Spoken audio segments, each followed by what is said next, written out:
हरे कृष्णा। हमें यह अत्यंत दुर्लभ मनुष्य जन्म मिला है, लेकिन जब हम इस जीवन को अनावश्यक बातों, चर्चाओं और विचारों से ग्रस्त कर लेते हैं तो हम इस अत्यंत मूल्यवान जीवन को बर्बाद कर रहे हैं। हमारे शास्त्रों से कही गई इन बातों और विचारों को याद दिलाने के लिए ही कार्तिक मास जैसा पवित्र समय आता है, जिसमें हम अपने मन और चेतना को नियंत्रण में रखते हुए अधिक से अधिक उसे भगवान श्री कृष्ण के चरणों में समर्पित रख सकें, और वही मनुष्य जीवन का साफल्य है। इसी विचार के साथ आज की कार्तिक मास कथा का श्रवण करते हैं। आइए आज की कथा आरंभ करते हैं। एक समय जब नैमिषारण्य में सूत गोस्वामी सभी ऋषि गण को संबोधित करते हुए कार्तिक मास के महत्व का वर्णन कर रहे थे, उसी वर्णन के दौरान उन्होंने एकादशी की तिथि का वर्णन किया। श्रील सूत गोस्वामी ने कहा, हे ऋषिगण, अब मैं आपको एकादशी की महिमा बताता हूँ। एकादशी का व्रत मुक्ति का उत्तम उपाय है। भले ही एकादशी कृष्ण पक्ष की हो या फिर शुक्ल पक्ष की, लेकिन उस दिन में अन्न ग्रहण नहीं करना चाहिए। जो भी व्यक्ति एकादशी के दिन अन्न ग्रहण करता है वो अपने जीवन को नष्ट कर देता है, और वो भी अपने हाथों से स्वयं ही। एकादशी का व्रत करने वाले व्रती को चाहिए कि वो दशमी और द्वादशी तिथि को भी केवल एक ही समय भोजन करे। हे ऋषिगण, एक समय राजा पृथु ने जब देवर्षि नारद से एकादशी व्रत का महात्म्य जानने की इच्छा व्यक्त की थी, तो नारद मुनि ने भी कुछ ऐसा ही कहा था। नारद मुनि ने कहा, हे राजन, गंगा के समान तीर्थ, विष्णु के समान देव, माता के समान गुरु, अन्न भक्षण न करने के समान तप और शांति के समान सुख, सत्य के समान ज्योति, ज्ञान से बड़ा लाभ, एकादशी के समान व्रत इस संसार में और कोई नहीं है। एकादशी का व्रत करने वाले व्यक्ति को चाहिए कि वो प्रातः जल्दी उठकर स्नान इत्यादि कार्य करने के बाद भगवान का पूजन इत्यादि करे, पौराणिक कथाएं सुने, रात्रि जागरण करे। और इस संदर्भ में अब मैं आपको एक प्राचीन कथा कहता हूँ, ध्यान पूर्वक सुनिए। हे राजन, नर्मदा नदी के तट पर गालव ऋषि का एक विशाल और सुंदर आश्रम था। ऋषि का पुत्र भद्रशील भगवान विष्णु का परम भक्त था। वो अपने मित्रों के संग में भगवान की प्रतिमा बनाकर पूजन किया करता था। पूजन के बाद वो मित्रों को उपदेश भी देता था कि वे भी एकादशी का उत्तम व्रत किया करें। अब अपने पुत्र के ऐसे सुंदर चरित्र को देखकर एक बार गालव ऋषि ने उससे प्रेम पूर्वक पूछा, हे पुत्र, तुम अपना अधिक से अधिक समय भगवान विष्णु का पूजन अर्चन करते रहते हो, दूसरों को भी ऐसा करने की प्रेरणा देते हो। ऐसा उपदेश तुम्हें किसने प्रदान किया है? ये सुनकर भद्रशील ने अपने पिता को नमस्कार किया और श्रद्धा पूर्वक कहने लगा, हे पिताश्री, मैं आपको मेरे पिछले जन्म का वृत्तांत कहता हूँ। पिछले जन्म में मैं चंद्रवंशी धर्म कीर्ति राजा था। मैंने दत्तात्रेय जी से शिक्षा और दीक्षा ग्रहण की थी। अपने उस जन्म में मैंने 1000 वर्ष तक शासन किया था, लेकिन अपने जीवन के उत्तरार्ध में दुर्भाग्य से मैं गलत लोगों की संगत में पड़ गया। वेद मार्ग को छोड़कर मैं पाखंड के मार्ग पर चला गया, और मेरा प्रभाव मेरी प्रजा के ऊपर भी पड़ा। इसलिए प्रजा का आचरण भी अभद्र बन गया। वे दुष्कर्मों में लग गई, और एक दिन मैं शिकार करने के लिए जंगल में गया हुआ था। उस दिन मैं भूखा और प्यासा इधर उधर भटक रहा था। भ्रमण करता हुआ मैं नर्मदा नदी के तट पर पहुंचा। संयोगवश उस दिन एकादशी तिथि थी। अनेक वैष्णव भक्त संकीर्तन और भजन कर रहे थे। मैं भी भूखा और प्यासा वहीं रहकर संकीर्तन सुनता रहा। भूख के कारण नींद नहीं आ रही थी, इसलिए संपूर्ण रात्रि मैंने जागरण किया, और प्रातः काल जैसे ही संकीर्तन समाप्त हुआ, मेरे भी इस शरीर के प्राण पखेरु उड़ गए।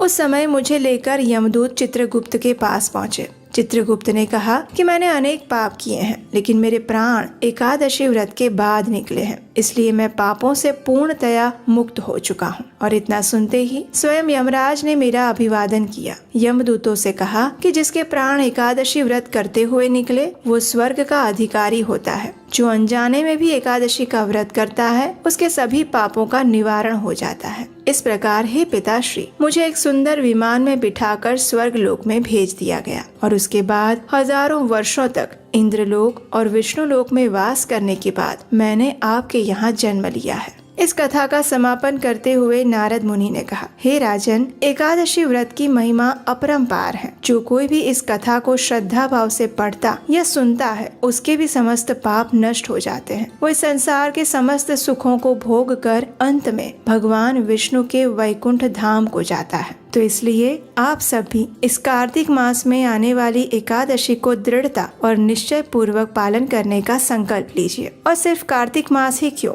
वर्ष में आने वाली सभी एकादशी तिथियों का प्रत्येक मनुष्य को दृढ़ता पूर्वक श्रद्धा के साथ पालन करना चाहिए। ऐसा करने से हम परम आध्यात्मिक गंतव्य को सरलता से प्राप्त कर सकते हैं और भगवान श्री हरि को प्रसन्न कर सकते हैं। और जीवन का उद्देश्य भी यही है। भौतिक सुख, जिम्मेदारियां, कार्य और उपभोग कुछ समय तक हमारे साथ रहेंगे, लेकिन मृत्यु के समय पर हमारी आध्यात्मिक धरोहर ही हमारे वास्तव में काम आने वाली है। तो इसलिए इस भौतिक संसार में अपने सभी कर्तव्यों को निभाते हुए साथ साथ अपनी आध्यात्मिक धरोहर संपत्ति को भी बढ़ाने का प्रयास करते रहना चाहिए। चाहे किसी की आयु छोटी हो या बड़ी, इससे कोई फर्क नहीं पड़ता, लेकिन जो भी मनुष्य अपने आने वाले कल के विषय में सोचता है, अपने आध्यात्मिक जीवन में प्रगति करने के विषय में सोचता है, वही वास्तव में परिपक्व इंसान है। और ऐसे मनुष्य को अपने इस जन्म के बाद मृत्यु के विषय में भी सोचना चाहिए और आने वाले जीवन के अंदर अपनी आध्यात्मिक प्रगति को लेकर चिंतित रहना चाहिए। तो ये थी आज की कार्तिक मास विशेष कथा।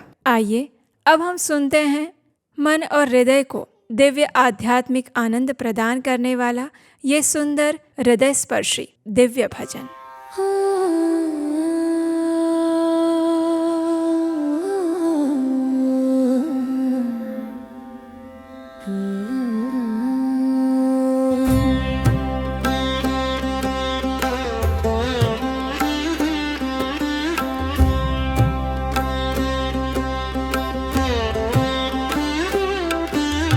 जगद्धात्री नमस्तुभ्यं विष्णोश्च प्रियवल्लभे यतो ब्रह्मादयो देवा सृष्टिस्थित्यन्तकारिणा नमस्तुल्सी कल्याणी नमो विष्णुप्रिये शुभे नमो मोक्षप्रदे देवी नमः सम्पत्प्रदायिके तुलसी पातु मां नित्यं सर्वापद्भ्योऽपि सर्वदा कीर्तितापि स्मृता वापि पवित्रयति मानवम् नमामि शिरसा देवी तुलसी विलसत्तनुं यां दृष्ट्वा पापिनो मर्त्यामुच्यन्ते सर्वकिल्बिषा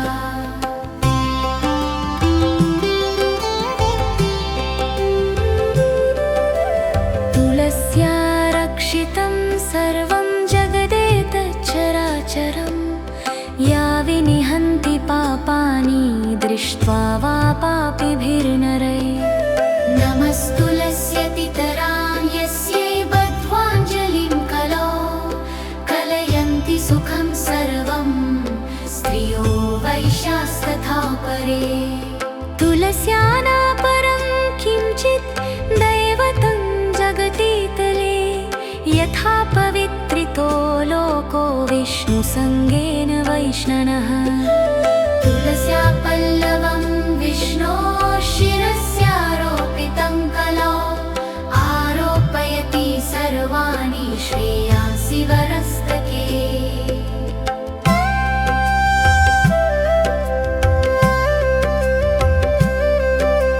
तुलस्यां सकला देवा वसन्ति सततं यतः अतस्तामर्चयल्लोके सर्वान् देवान् समर्चयन् नमस्तुलसी सर्वज्ञे पुरुषोत्तमवल्लभे पाहि मां सर्वपापेभ्यः सर्वसम्पत्प्रदायिके इति स्तोत्रं पुरा गीतं पुण्डरीकेन धीमता विष्णुमर्चयता नित्यं शोभनैस्तुलसीदलैः तुलसी श्रीर्महालक्ष्मीर्विद्या विद्या यशस्विनी धर्म्या धर्मानना देवी देवी देवमनःप्रिया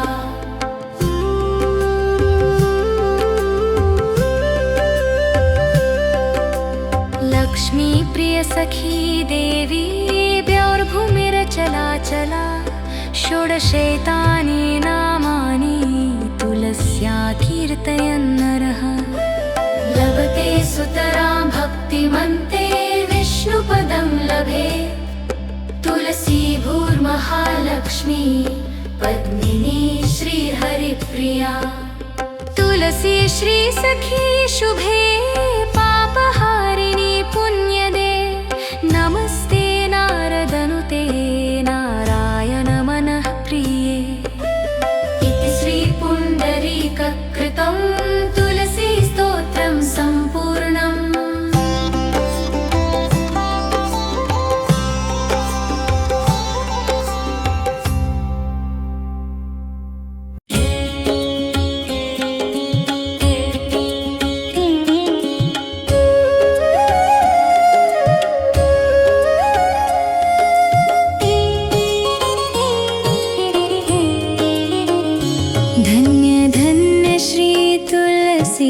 माता महिमागम सदा श्रुति गाता हरि के प्राण हो से तुम प्यारी हरि ही हेतु कीन हो तप भारी जब प्रसन्न है दर्शन दीन हो तब कर जोरी विनय उस किन्ह्यो हे भगवंत कंत मम हो दीन जानी जनी छाड़ा हूँ छो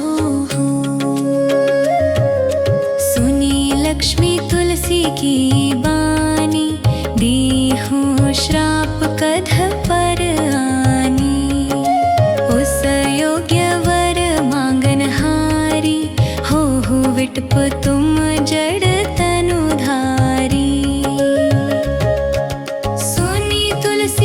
श्रुप्यो तहि धामा करहु वास तुहु नीचन धामा दियो वचन हरि तब तत्काला सुनहु सुमुखी जनि होहु बिहाला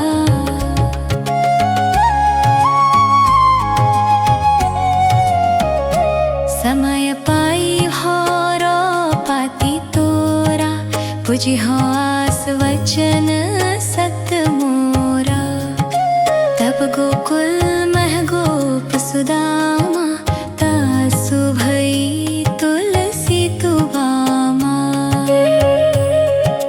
कृष्ण रास लीला के माही राधे शक्यो प्रेम लखी नाही दियो श्राप तुलसी तत्काला नरलोक ही तुम जन्महु बाला यो गोप वह दानव राजा शंख चूड़ नामक शिर ताजा तुलसी भई तासु की नारी परम सती गुण रूप आगारी असवै कल्प बीत जब गयो कल्प तृतीय जन्म तब भयो वृंदा नाम भयो तुलसी को असुर जलंधर नाम पति को करियति वंद तोल बलधामा लीलिन्हा शंकर से संग्राम जब निज सैन्य सहित शिव हारे मरहि न तब हर हरि ही पुकारे पतिव्रता वृंदा थी नारी को न सके पति ही संहारी तब जलंधर ही भेष बनाई वृंदा ढिग हरि पहुँचो जाई शिव हित लहि करि कपट प्रसंगा कियो सतीत्व धर्म तो ही भंगा भयो जलंधर कर संहारा सुनी उर शोक उपारा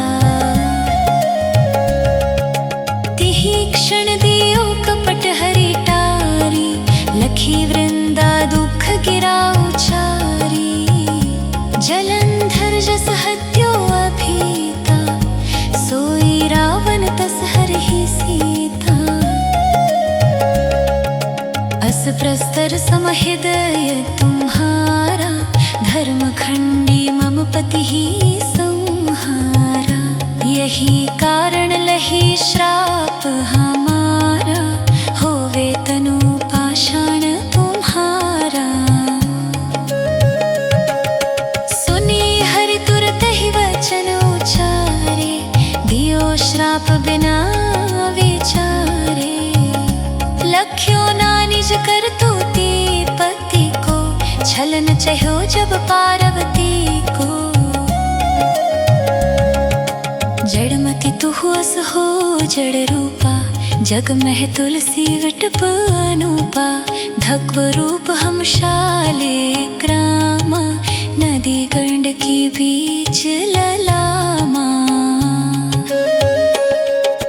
जो तुलसी दल हम ही चढ़ी है, सब सुख भोगी परम पद पई है। बिनु तुलसी हरि जलत शरीरा, अतिशय उठत शीश और पीरा। जो तुलसी दल हरि शिर धारत, सो सहस्र घट अमृत डारत। तुलसी हरि मन रंजनी हारी, रोग दोष दुख भंजनी हारी। प्रेम सहित हरि भजन निरंतर, तुलसी राधा में नाही अंतर। व्यंजन हो 56 प्रकारा, बिनु तुलसी दल ना हरि ही प्यारा। सकल तीर्थ तुलसी तरु छाही, लहत मुक्ति जन संशय नाही। कवि सुंदर एक हरि गुण गात, तुलसी निकट सहस गुण पात। बसत निकट दुर्वासा धामा, जो प्रयास ते पूर्व ललामा। पाठ कर ही जो नित नर नारी, हो ही सुख भाषहि त्रिपुरारी।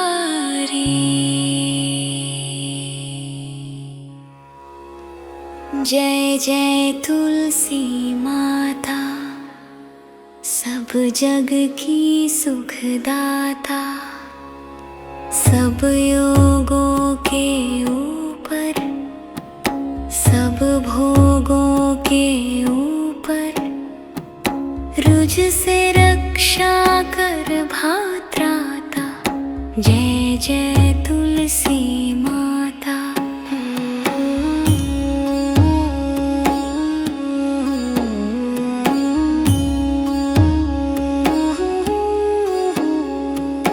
बहुपुत्री है श्यामा, सुरवल्ली है ग्राम्या।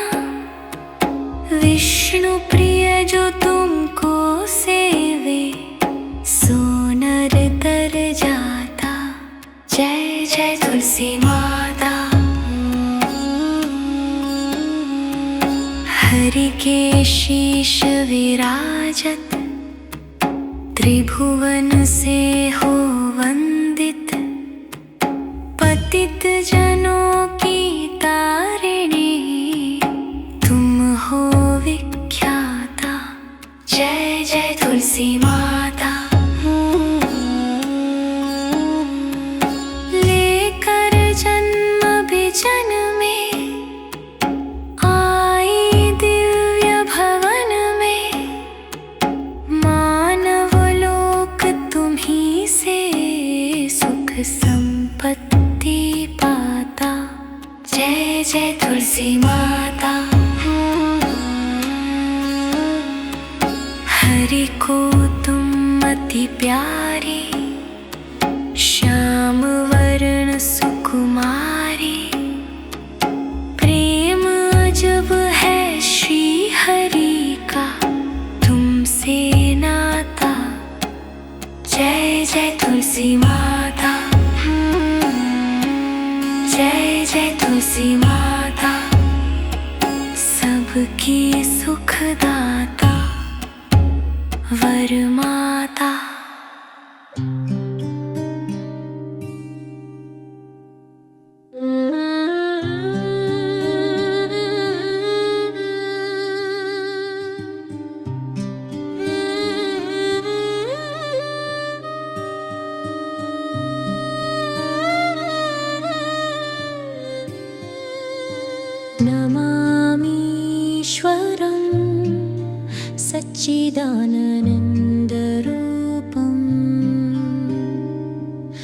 तुलस्तकुण्डलं गोकुले भ्राजमानम्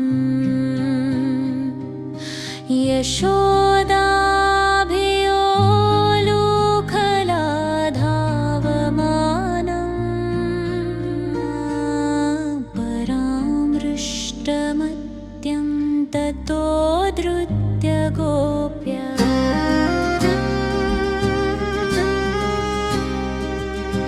रुदन्तं मुहुर्नेत्रयुग्मं पृजन्तं कराम्भोजयुग्मेन सातं कनेत्रं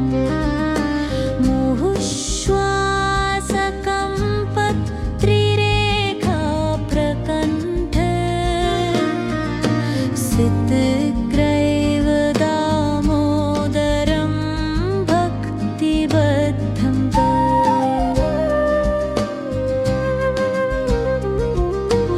इति दृक्स्वलीलाभिरानन्दकुण्डे स्वघोषं निमज्जन्तमाख्यापयन्तम् तदीयेषु भक्तैर्जितत्वं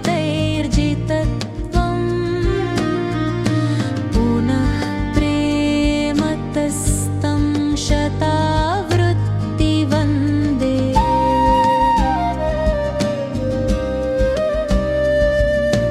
वरं देवमोक्षं न मोक्षावधिं वा न चान्यं वृणेऽहं वरेशादपीहा इदन्तेव पुरनाथ गोपालबालं सदा मे मनस्याविरास्तां किमन्यैहा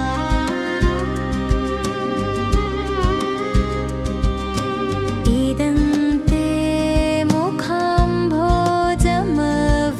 मुखाम्भोजमव्यक्तनीलै वृतं कुन्तलै स्निग्धरक्तैश्च गोप्या मुहुश्चुम्बितं बिम्बरक्ताधरं मे मनस्याविरास्तामलं लक्षलाभये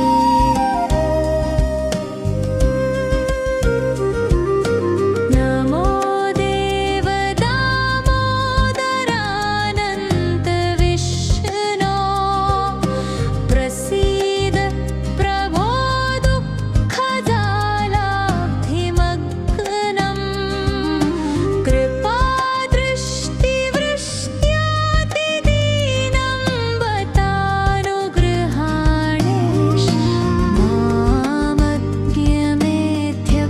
मामज्ञमेध्यक्षिदृशः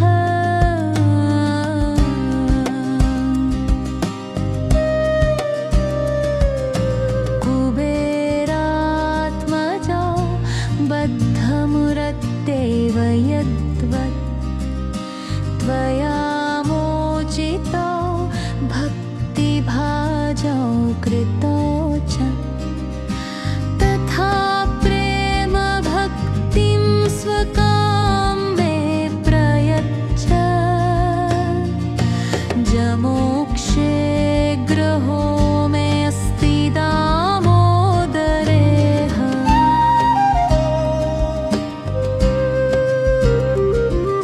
नमस्ते अस्तु दाम्ने स्फुरद्दीप्तिधाम्ने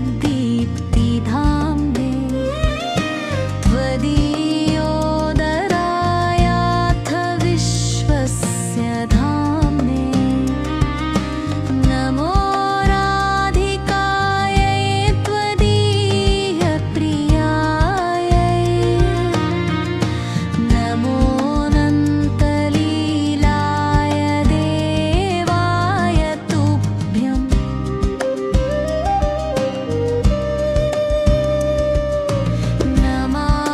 नमामीश्वरं सच्चिदानन्दं